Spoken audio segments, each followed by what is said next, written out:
waaw Mor ñu ngi lay ziar de. waaw maa ngi leen di fay. waaw Mor lay waajal nii. waaye xanaa Touba rek. mais dafa am lu ma jaaxal dañ daan dégg Mor laax. waaw ndax Mor ganaar dafa am wala lu xew. non bisub sëñ Touba bi lépp lañu war a def.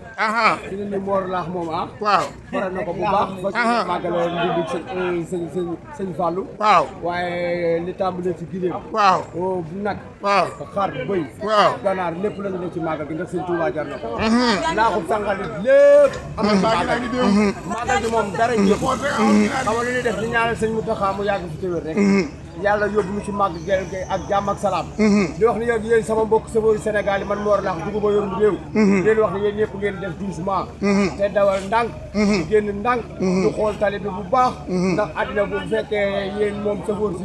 da ngeen a bokk ci li nga xam si mooy wàllu bi yor doomu aadama yi. mais xoolal waa ji sa waa ji nee na ganaar gi dee. mooy galas yàgg na transport moom chauffeur bi yàgg na transport. mais nee na sa ganaar gi dafa dee est-ce que ganaar gi xaruwul. non non ganaar gi deewul. ganaar gi day waaj a màgg. parce que yàlla waxul wax leen jàmm waaw Mbadiar ci nag samay xarit. waaw pour bokk jom. waaw soxna na ko ak soxna Thiané di samay sponsor. waaye maa ngi koy may Sénégal gépp. di wax ni yàlla nañu yàlla may ndox mi jàmm. waaye yow tey ku la bëggoon a jàppale ci màggal gi yónnee la xaalis ban ngay wéef. 288 rek 32 74. déet lan lay commencé. 77. waaw 288. 42 74. est-ce que chauffeur yi Ngumba Ngeewul daan ci jàpp wala duñ ci jàpp. chauffeur yi Ngumba Ngeewul yàgg nañ see jàpp ndax man Ngumba Ngeewul boo bëggee dégg-dëgg ñëpp samay xarit la.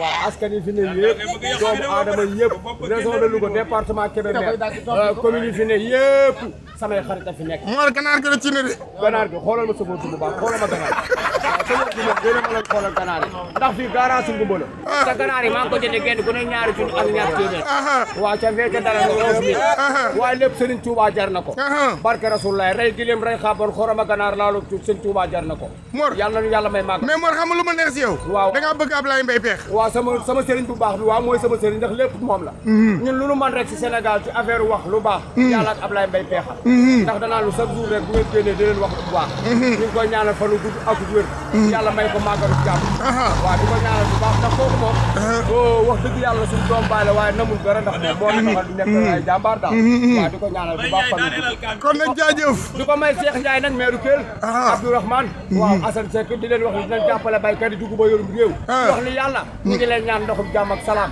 Pafal mais Pafal saxar bi Pafal war naa mën a joxe nag de Pafal a ngi noonu wóor na yàlla moom jàmbaari tool la ñuy dal bu baax ngi noonu borom daaru mbeng waaye nangu la bay galas a ngi noonu borom la demande siine ngi noonu barkasulaay doomi bàyyi Pape lu ñiital ma ko siini borom jawaar ñiital ma ko waaye baara ngoog borom waaw taalibe sëñ baara ñu ngi noonu alwa diwaanu Dakar di ko may waa Ngumba kon nag Mbadiar TV kontaan naa Mbadiar TV maa leen gën a kontaan man Mor Laax di ko may waa Italie waa Europe Souleymane sama xarit jaaykat soo ca Ngumba Ngeewul di ko may barke Rasulaay Souleymane soo moo jaay rek neexut jaajëf Mbadiar TV seen YouTube bi xew ci jamono bàyyi ko fi ci Mbawoor yow mi am gàmm màggal wala ziar nga bëgg àdduna bépp yëg ko seetaan la directement woote 76 751 71 45 Mbadiar TV daal ci kaw ca kanam abonné te bës cloche bi ngir nga mën a am bépp vidéo bu jàll ci Mbadiar TV 76 la 751 71 45 Mbadiar TV daal kaw ca kanam